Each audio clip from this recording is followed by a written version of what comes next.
जोहार, आप सबका स्वागत है विश्वेश्वरी स्टडी सेंटर के यूट्यूब चैनल पे। और आज हम लोग बात करेंगे जेट के विषय में। आप सब लोग जानते हैं कि जेट की नोटिफिकेशन 2 दिन पहले आ चुकी है, बेसिकली कल आ चुकी है।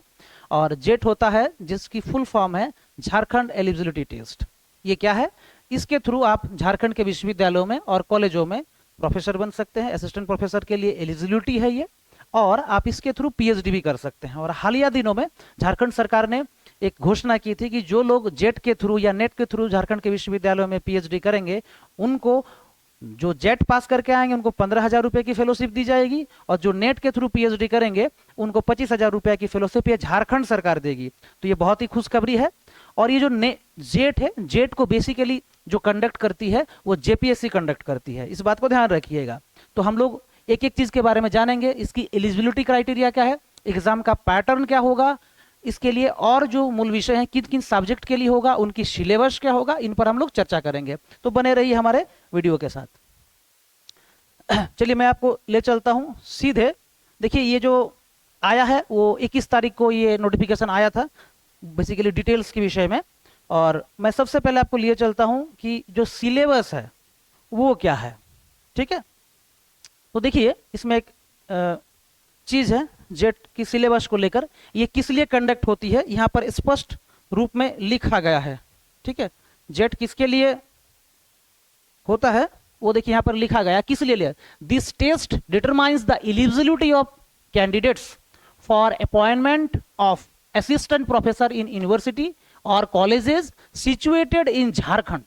The validity qualifying certificate of assistant professor is forever एवर, ये हमेशा के लिए आपके लिए हो जाएगा। ठीक है, the test will also determines the eligibility of candidates for the admission in PhD.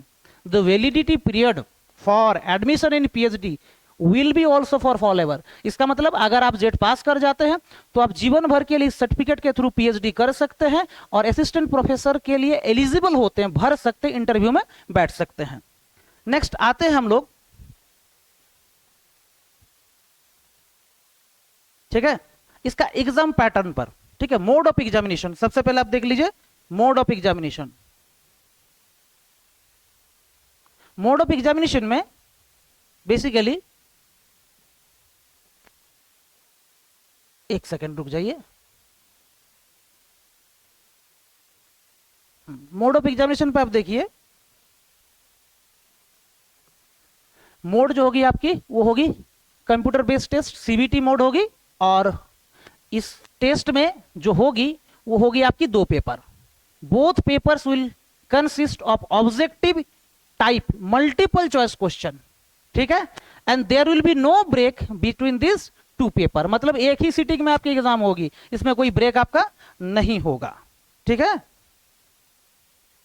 Next देखिए इसकी सिलेबस क्या रहेगी, ये बहुत इंपॉर्टेंट है। देखिए इस नोटिफिकेशन को आप लोग हम लोग शेयर करेंगे आपको हमारे चैनल में, टेलीग्राम चैनल में, तो उसमें पूरी डिटेल है। मैं आपको शॉर्टकट बता देता हूं। इस एग्जामिनेशन जो होगी जेट की, उसकी सिलेबस जो आप नेट देते हैं उसी की सिलेबस को माना गया है। नेट की जो पूरी सिलेबस है वही सिलेबस जेट के लिए भी होगा, लेकिन डिफरेंस क्या उस बात को समझिए। जैसे कि सीएसआईआर नेट में होता है, सीएसआईआर नेट में पार्ट ए जो होता है आपका वो 30 मार्क्स का होता है। ठीक, लेकिन यहां पर पार्ट ए जो होगा वो 100 मार्क्स की होगी और 50 क्वेश्चन की होगी। ये यूजीसी और सीएसआईआर की अलग अलग होती है पार्ट ए। ठीक है, यूजीसी में पहला पेपर होता है, सीएसआईआर में अलग अलग पेपर नहीं होता है लेकिन पहला पार्ट रखता है। ठीक है, लेकिन जेट में क्या होगा, जेट की जो पहली पार्ट होगी, फर्स्ट पार्ट होगी, वो 100 क्वेश्चन की होगी। उसमें पूछा जाएगा टीचिंग एंड रिसर्च एप्टीट्यूड। ठीक है, रीजनिंग पूछा जाएगा आपको, रीजनिंग एबिलिटी देखा जाएगी आपको, रीडिंग कंप्रिहेंशन देखा जाएगा, divergent thinking and general awareness of the candidate.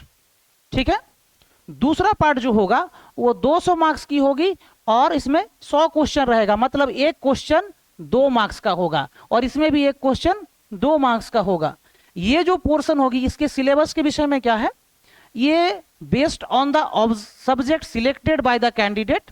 ठीक है, लेकिन इसकी सिलेबस क्या होगी, इसके सिलेबस होगी नेट की जो सिलेबस है उसी को माना गया है। ठीक है, तो हो सके मैं ये मानता हूं कि आपको ये क्लियर हो गई। आगे हम लोग देखते हैं इसमें कुछ और चीजें हैं जो आपको जानने की जरूरत है। ठीक है, फीस के विषय में कोई अभी तक नोटिफिकेशन में नहीं दिया गया है।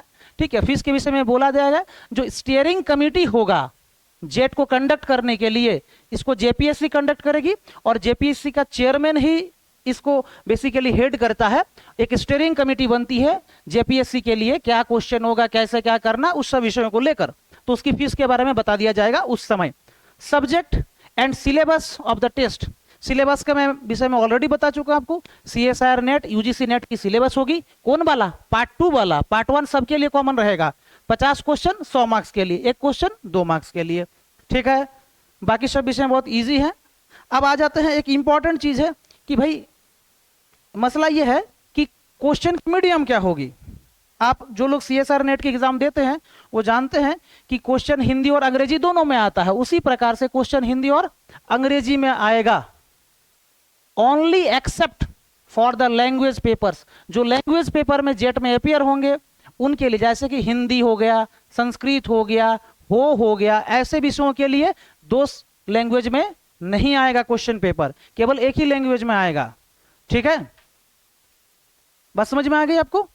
ठीक है, और इसमें खास कोई चीज है नहीं, इसलिए हम लोग इस पर ज्यादा चर्चा नहीं करेंगे। मार्किंग स्कीम क्या है वो पहले आप देखिए। जेट की जो मार्किंग स्कीम है, मार्किंग स्कीम क्या है, ईच क्वेश्चन कैरीज 2 मार्क्स, हर एक क्वेश्चन कितने का होगा, 2 मार्क्स का होगा। For each correct response candidate will get 2 marks, हर एक सही रिस्पॉन्स के लिए, हर एक सही उत्तर के लिए आपको 2 मार्क्स दिया जाएगा। There is no negative marking for incorrect response, negative marking नहीं है एग्जाम में।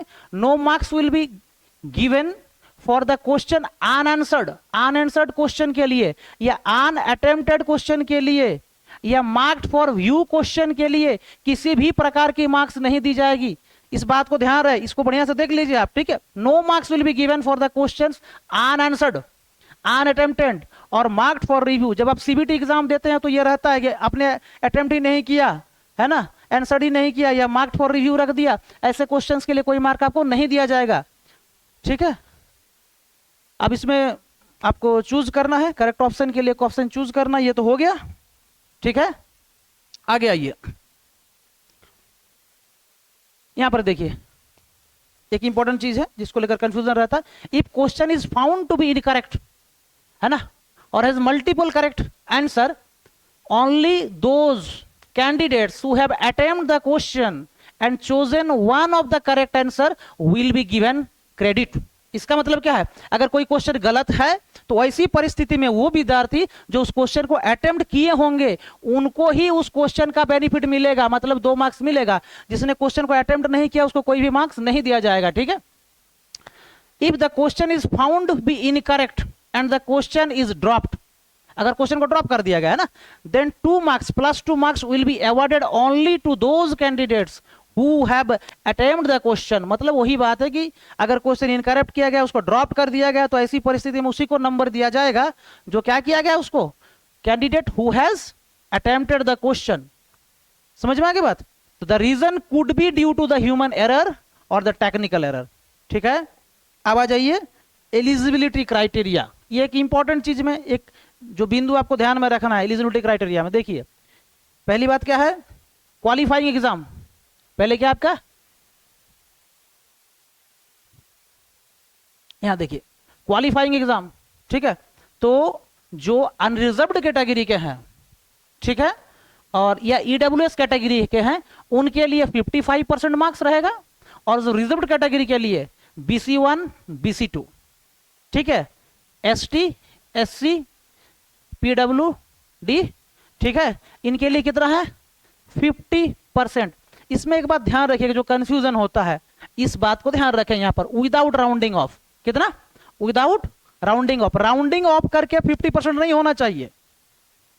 समझ में आ रही बात, यहां पर भी लिखा देखिए विदाउट राउंडिंग ऑफ। इस बात को फॉर्म भरते समय ध्यान रखिएगा, नहीं तो फिर आप एलिजिबल नहीं रहेंगे। ठीक है, उसके बाद आ जाइए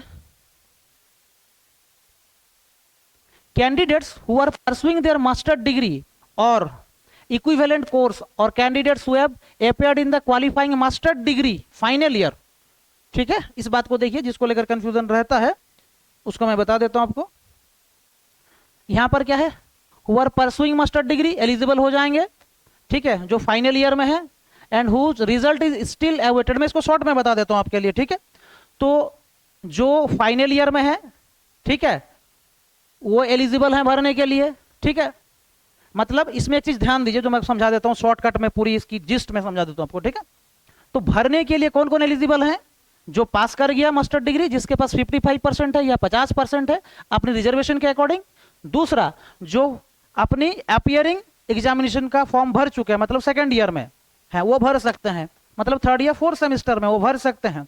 लेकिन इसमें प्रॉब्लम है कि अगर मान लीजिए कोई फर्स्ट सेमेस्टर में, सेकंड सेमेस्टर में, तो क्या वो नहीं भरेगा, वो भर सकता है, लेकिन वो असिस्टेंट प्रोफेसर के लिए एलिजिबल नहीं होगा, ध्यान रखिएगा। मतलब फर्स्ट सेम सेकंड सेम के लोग भी भर सकते हैं या फर्स्ट ईयर के लोग भी भर सकते हैं, लेकिन वो असिस्टेंट प्रोफेसर के लिए एलिजिबल नहीं होंगे, वो पीएचडी करने के लिए एलिजिबल होंगे।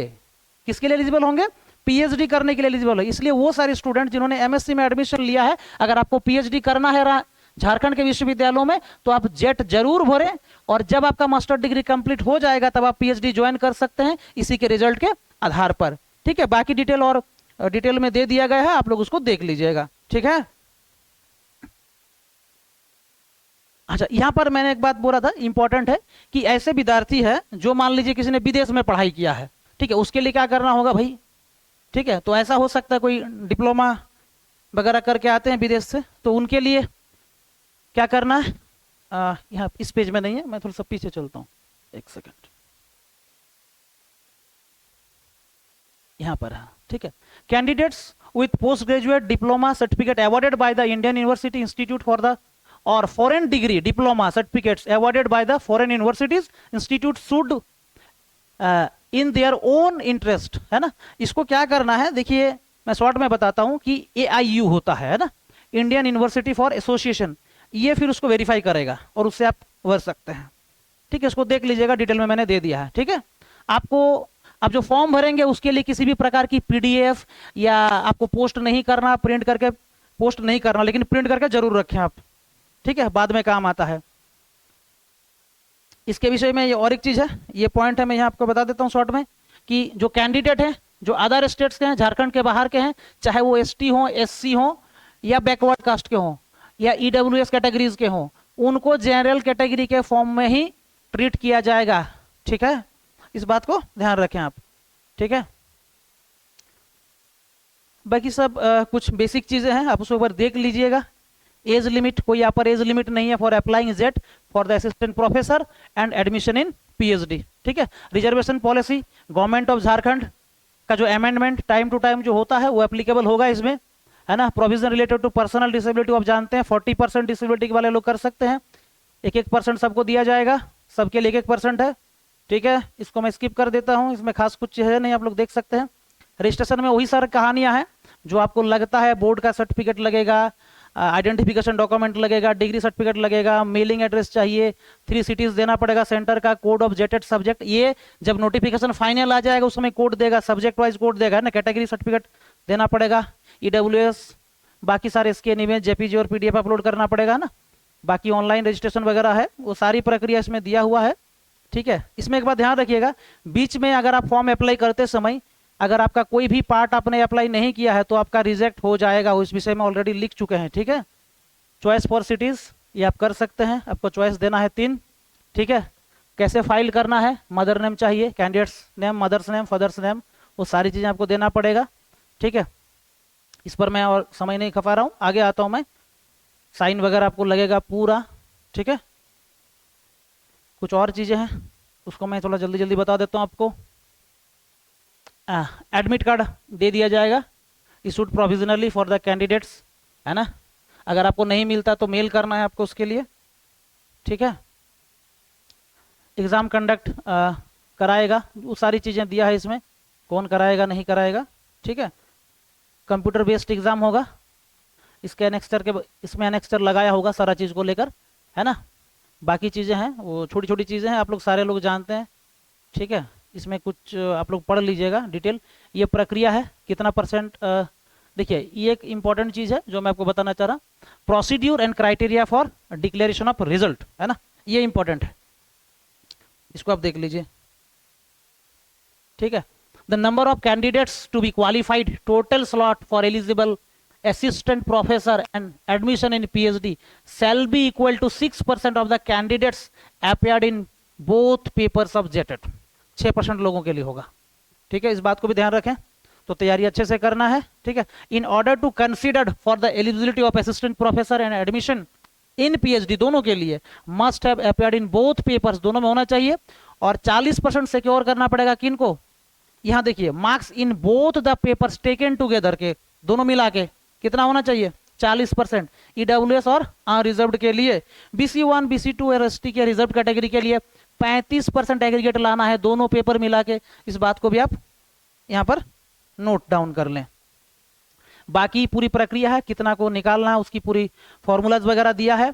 इसमें एक इंपॉर्टेंट चीज है जो थोड़ी सी PDF लंबी है, तो मैं इसमें नहीं जा रहा हूं, मैं आपको बता देता हूं कि JPSC के हालिया दिनों का एग्जाम में बहुत सारे ग्रीवेंसेस आया था बच्चों का कि हमें ट्रांसपेरेंसी मिल नहीं पाई, हमें रिस्पांस की नहीं दिया गया और हमें पता नहीं चल पाया कि मेरा कौन सा क्वेश्चन सही है गलत है। बाद में कुछ दिन बाद JSSC ने अपना रिस्पांस की जारी किया, तो इसमें स्पष्ट दिया गया है कि JPSC जो एग्जाम कंडक्ट कराएगी जेट की, उस एग्जामिनेशन में क्या होगा, उस एग्जामिनेशन में आपको मैं यहाँ बता देता हूँ कि एग्जाम का जो रिजल्ट की प्रक्रिया होगी उसमें सबसे पहले आपको रॉ मार्क्स दे देगा। ठीक, उसके बाद जो उसकी प्रोसेस है ना, पहले आपको रिस्पांस की मिलेगा। ठीक है, विद इन 2 और 3 डेज रिस्पांस की मिल जाएगा, आंसर की मिल जाएगा, रॉ मार्क्स मिल जाएगा, फिर उसको एवरेजिंग करके जो मार्क्स आएगी, नॉर्मलाइजेशन अगर शिफ्ट वाइज होगा तो नॉर्मलाइजेशन होगा, नॉर्मलाइजेशन की पूरी फॉर्मूला देकर रखा है इन्होंने, आप फॉर्मूला जाके देख सकते हैं कि इस प्रक्रिया में होगा, एग्जाम्पल भी इन्होंने देकर रखा है। ठीक है, तो रॉ मार्क्स देगा, आफ्टर नॉर्मलाइजेशन मार्क्स देगा, फिर मेरिट लिस्ट जारी होगा। तो ये बहुत अच्छी बात है, अगर इसको फॉलो करते हैं तो आपके मन में किसी भी प्रकार की कोई शंका नहीं रहेगी। ठीक है, चलिए सब्जेक्ट में आप देख सकते हैं कि क्या क्या सब्जेक्ट है। सब्जेक्ट में आप अगर देखिएगा A से शुरू होता, अल्फाबेटिकली यहाँ पर दे दिया गया है। ठीक है, तो देखिए एंथ्रोपोलॉजी है, अरबिक है, बंगाली है, चाइनीज है, कॉमर्स है, कंप्यूटर साइंस, इकोनॉमिक्स है, rural development, education, English, environmental, French, geography, history, Japanese, labour science, है ना, लॉ, मैथिली, ये सारे इसमें ऐड करके रखा है। सारे आप देख सकते हैं, 43 हो गया। 43 सब्जेक्ट का जेट होगा जिन्होंने दिया। फिजिकल साइंस, फिजिक्स सबसे लास्ट में दिया। Mathematical science, life science, earth science, atmosphere, ocean and planetary science, ये जियोलॉजी का कैटेगरी में आ जाएगा। केमिकल साइंस, केमिस्ट्री है, योगा है, उर्दू है। ठीक है, और बाकी हमारे यहाँ क्लासेस चलेंगी इसको लेकर सारे विषयों की। आप लोग हमारे जो ऑफिस है, कार्यालय में संपर्क करें, और आप सबको मैं कहूँगा कि आप लोग अभी से तैयारी शुरू करें ताकि आने वाले भविष्य में आप लोग झारखंड के विश्वविद्यालयों में और अपनी सेवाएं दे सकें और साथ में अपनी शोध कार्य को भी कर सकें। आप सबका बहुत बहुत धन्यवाद। बने रहिए हमारे YouTube चैनल में और सारी जानकारी आपको हमारे चैनल के माध्यम से मिलते रहेगा। और हमारे जो टेलीग्राम चैनल है उसमें मैं इस PDF को अभी शेयर कर देता हूं, आपको वो मिल जाएगी। धन्यवाद।